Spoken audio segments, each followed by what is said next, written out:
Hey guys, so it's Jane from LazerGamingDaMLG. This video, I have a Battlefield 5 sort of concept. This is of the story that may take place in Battlefield 5 Eastern Front, sort of based off the leak that came out, but I go in way more depth than the leak. Obviously, this is a leak, but even if the leak is fake, I still find that a story similar to this and the way the story works, which I'll explain probably midway through the video, is very possible for Battlefield 5 or Battlefield 2016, whatever it is. Before I get into this video, don't forget to subscribe down below for much more content on everything Battlefield 5 and to drop a like on the video. So based off this leak, Battlefield 5 is either set in 2020, right after the forming of the Pan-Asian Coalition and the War of 2020, which took place in Battlefield 4, or in 2139 at the start of the Cold War, which would be a prelude to Battlefield 2142. I personally think it's more likely to be set around 2020 or just after 2020 because it would be a direct continuation of Battlefield 4, and since it's called Battlefield 5, that would make most sense. So basically, it mentions an advancing Pan-Asian coalition and the retreating U.S. in a world war. These events did not take place during Battlefield 2142, as the events in 2142 were between the EU and Pan-Asian Coalition, while in this sort of concept, it'll be partially between your European allies, but you'll also fight on the American front, so on the west coast of the United States, which is really awesome. Pan-Asian Coalition is just formed because of the aftermath and destruction of the War of 2020, which is Battlefield 4's story. It is formed between various East Asia countries such as Russia, China, and more. However, the primary spoken language is Russian, and this is attributed to the advances in technology that Russia provides to the Pan-Asian Coalition. The China more provides the amount of soldiers and really wide natural resources, but Russia really builds up the technology, such as Titans and T-39s, which I feel will play a prominent role in both this game's single player and multiplayer. These are really to prepare for another war with the U.S. after their loss in the War of 2020. With these countries working closer together than ever before, it'll be much harder for the U.S. to not only defend its own soil, but to make up any ground at all in this war. The war started in 2025 with the invasion of Finland and Poland simultaneously on the Russian border. The story begins as we fight alongside our European allies to fend off the Pan-Asian Coalition from pushing further into Europe.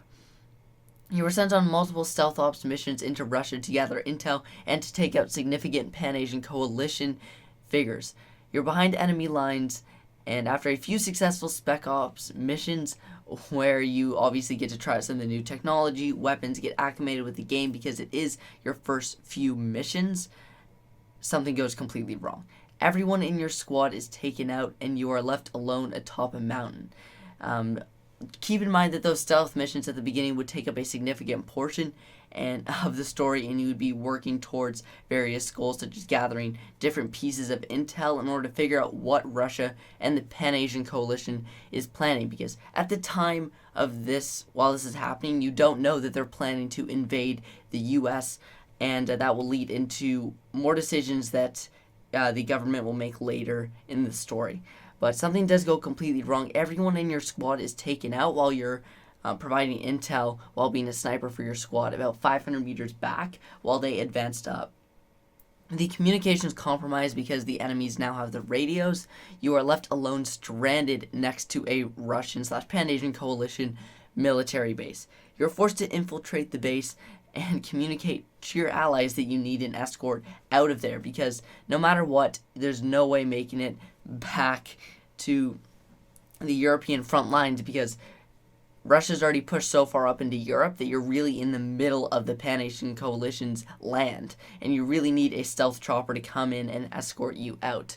However, while you're trying to gather intel, you are spotted by a few enemies, and while you try to take them out, you are taken prisoner because they believe that you have a lot of intel and they want to know why you were there.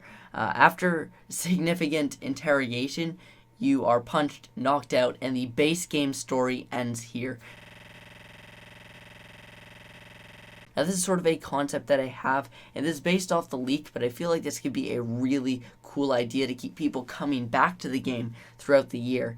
is that DLC 1 will continue the story, and same with every single DLC. It'll bring 1 to 2 story missions. So we're going to continue this story at DLC 1. So after being taken prisoner, you flash forward a few months, and there's a prisoner exchange, and you were let go alongside a few other American prisoners who were actually your squad. You believe they were killed, but everyone but one of them was taken prisoner. One of them was actually killed, but your 3 other squad mates were taken prisoners, but you all get to go back to the US because they exchanged you, only 4 of you, for about 20 Pan-Asian Coalition soldiers. By now, though, the coalition has invaded half of Europe and the Chinese with their Chinese allies, and this is really bad for you because obviously while you were seeing the prison cell stuff was happening and you couldn't really gather too much intel. You are now put on the front lines to experience what the war is like, the full-on war, and this will really try to push the graphics and really show the all-out warfare that Battlefield has to offer, and hopefully, from DICE's standpoint, get people to come back to the game.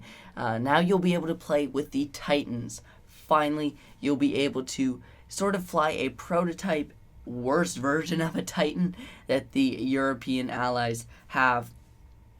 Because ultimately the technology is not nearly as advanced as Russia, but through the multiple Spec Ops missions you had, they were able to build a semi-prototype worst version of a Titan, but you're able to fly it, be aboard it, which is really awesome. You'll also be able to use classic M1 Abrams tanks against the advanced technology, which is pretty cool. You fight through various multiplayer maps set in these new missions. So basically the multiplayer maps will be the setting for a lot of the campaign missions, which is really awesome.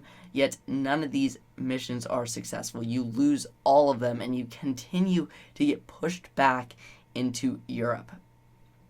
Story ends there until we have to wait a couple months until DLC 2. Now DLC 2 might be a second assault like DLC where we get BF4 maps, so I'm not sure how they'd work out. From the leak, I believe we got Zavad, Golmud Railway, Siege of Shanghai, and Operation Locker. I can see Operation Locker and Siege of Shanghai working, so I'm really just going to stick with Siege of Shanghai primarily.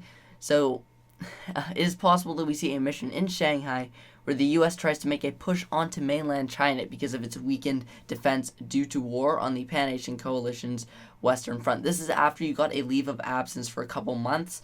I'm not sure if they would show your family at home, but pretty much you'd go back home and then you get restationed in China. But this is a failure and you are forced to retreat via submarine. Experience how to drive and eliminate various Chinese boats through this futuristic submarine. And again, the theme of this DLC is new technology, and they really, while it is a Battlefield 4 DLC, they really want to show you some of the new technology that they have to offer to give a sneak peek to DLC 3, which will focus on more futuristic warfare, as you follow our character as he flies through the sky invading China yet again. As you fly through the sky, you go above an enemy Titan and you jump out and squirrel dive onto the Titan stealthily. For those of you who don't know what squirrel diving is, it's pretty much where you have those awesome wingsuits, and that could be extremely awesome, and you board the enemy Titan, basically kill pretty much everybody on it or everyone in your path, and you steal the technology off of the Titan before dropping onto a US carrier, because once you get onto the Titan, you see that they have T-39 tanks, and the US really wants to know how these awesome tanks work. So basically what you're going to do is be Rambo and steal this tank and go on to a US carrier. You then self-destruct the Titan, and you're able to watch the explosion from a distance from your US carrier, which just would look absolutely awesome. DLC 4 basically continues this immediately, and it's while your last mission was successful, to an extent the US is pushed further back into the Pacific Ocean and are forced to fight these missions on various islands throughout the Pacific Ocean. And similar to how the US used the island hopping tactic in World War II to push Japan further and further back towards their mainland Japan, the Pan-Asian Coalition uses the same sort of idea, but in the opposite effect. So they push the U.S. further and further back. You use the plans stolen, however, in the last mission to board another enemy Titan and stealthily assassinate a significant figure in the Pan-Asian Coalition. DLC 5.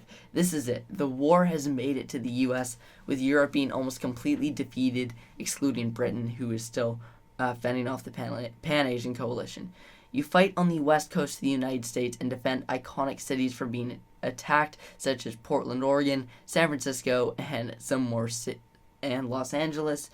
This is it. The story has 2 endings, and they are based off of your fighting skills and your ability to fend off the enemy. You will use the T-39s, all the technology you've discovered throughout these missions, to basically fend off the enemy over multiple missions, and each mission that you have will contribute towards a score, and you'll have to reach a certain score to get the cinematic ending where the U.S. is able to hold off the Pan-Asian Coalition and basically keep them outside the U.S. If you drop below that certain amount of points, you're going to run through a cinematic mission where the U.S. has finally fallen to the almighty Pan-Asian Coalition, and this will be a longer cinematic, sort of laying out what might happen in this situation.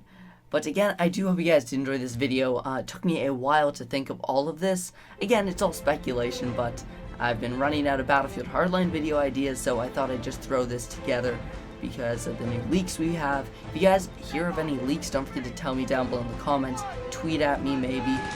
But again, do hope you guys enjoyed the video. Subscribe if you are new here for much more content on everything Battlefield 5. That's about it for this video, guys. Thanks for watching, and I'll see you guys next time.